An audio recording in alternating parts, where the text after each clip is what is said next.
thing is, all these people died after World War II, World War I and World War II, and the countries are all the same size. Yes, Zoli, hi. Hi. I'm not sure if you were occupied with it, but actually earlier this month, it was 20 years ago that the Berlin Wall fell. Does that still play any role in your life nowadays? Oh, for sure. You know, I'm Hungarian, and this year I was walking around all the land that the communists took away from my family. So my great-grandfather came to this small town in Hungary and built all these businesses and restaurants and lumber yards and everything. We had wheat mills that we'd take wheat. We had wheat land. We had land, and they took it all away from us. And I was thinking how my life would have been different if the communists never came in and stole everything. You know what I mean? You would be a farmer or a landowner? No, I mean I'd be just it'd be a different situation. You know, my family was very, very, very powerful, but very good family. My great-grandfather was known to always give back a lot of money to the workers, and he paid everybody the best in the whole region. And he was very loved by everyone. And there's a big statue of him in my town. Okay. And it's just that when so many people suffered under communism, and nobody talks about it. You know, to not be able to travel where you want to travel, to not be able to learn what you want to learn, to speak what you want to speak, to think what you want to think, under the rule of getting tortured under the secret police. I mean, it's just crazy. Just that one small thing. So I'm really glad that wall came down. And the sad thing is, all these people died after World War II, World War I and World War II, and the countries are all the same size. Nothing changed, except a bunch of people died, and there was a bunch of horrible punishment for years on it afterwards. Yeah. Right? And now Germany's united. Yeah. Like nothing happened. And maybe just one generation or two learn from it, and then maybe it will happen again. Yeah, right. I mean, in Yugoslavia, there were concentration camps, there was rape camps, there was, there was trying to be an exodus of peoples. There was a genocide of peoples. It happened in '94. So, is it something you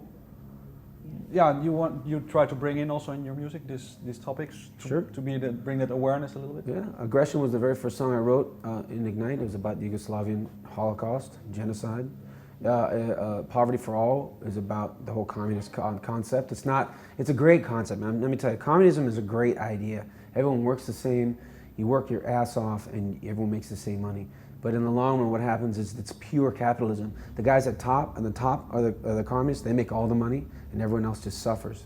So that's why I called it Poverty for All. Where did it went wrong with communism, do you think? Human beings are inherently selfish, and they cannot work less than or work more than and expect the same.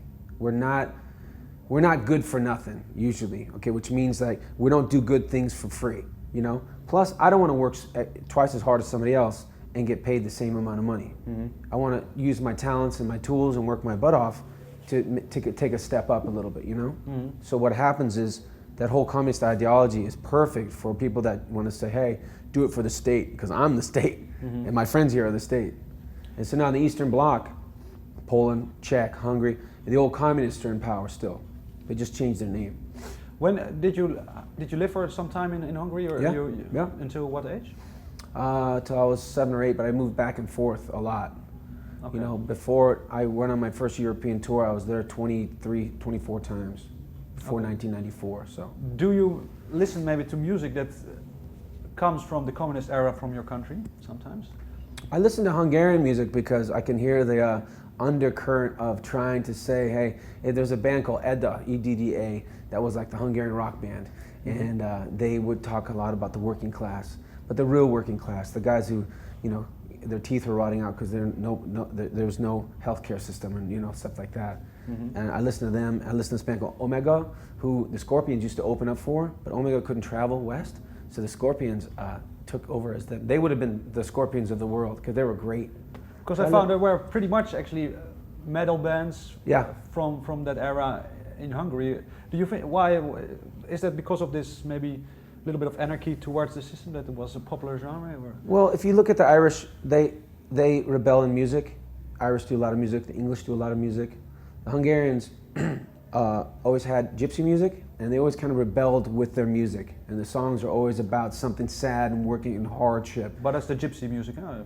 Yeah, but it's in our blood kind of to do music. It's in my blood, that's for sure.